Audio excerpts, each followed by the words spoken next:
ಭಾರತದಲ್ಲಿ ಡಿಜಿಟಲ್ ಪೇಮೆಂಟ್ನಲ್ಲಿ ದೊಡ್ಡ ಕ್ರಾಂತಿಯಾಗಿದೆ. UPI ವಹಿವಾಟಿನಲ್ಲಿ ಅಗ್ರಸ್ಥಾನದಲ್ಲಿದೆ ಭಾರತ, ಡೌಟೇ ಇಲ್ಲ.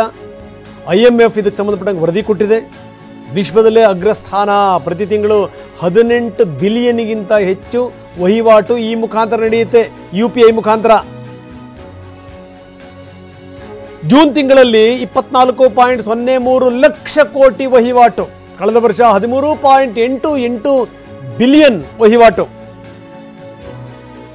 UPI ವಹಿವಾಟಿನಲ್ಲಿ ದೊಡ್ಡ ಬೆಳವಣಿಗೆ ಆಗಿದೆ ಅಂತ IMF ಹೇಳಿದೆ. ಒಂದು ಕಡೆಗೆ ಆ ರೀತಿ ಡಿಜಿಟಲ್ ಕ್ರಾಂತಿ ಡಿಜಿಟಲ್ ಪೇಮೆಂಟ್ನಲ್ಲಿ, ಇನ್ನೊಂದು ಕಡೆಗೆ ಇಲ್ಲಿ ಸ್ಟ್ರೈಕ್ಗಳು ಕೂಡ ನಡೀತಾ ಇವೆ. ಫೋನ್ಪೇ ನಾವು ತಗೊಳ್ಳಲ್ಲ, ಗೂಗಲ್ ಪೇ ಇಲ್ಲ, UPI ವಹಿವಾಟು ನಾವು ಮಾಡಲ್ಲ, ಓನ್ಲಿ ಕ್ಯಾಶ್.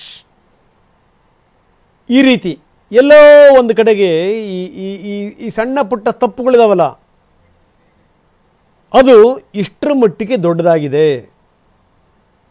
ಯಾರು ತಪ್ಪಿದೆ ಇಲ್ಲಿ? ಮೊದಲೇ ಏನಾದರೂ ಇದಕ್ಕೆ ಸಂಬಂಧಪಟ್ಟಂಗೆ ಅಧಿಕಾರಿಗಳು ಸರಿಯಾದ ಮಾರ್ಗದರ್ಶನ ಮಾಡಿದ್ದಿದ್ರೆ ಇವತ್ತು ಇಂಥ ಸ್ಥಿತಿ ಬರ್ತಿರಲಿಲ್ಲ.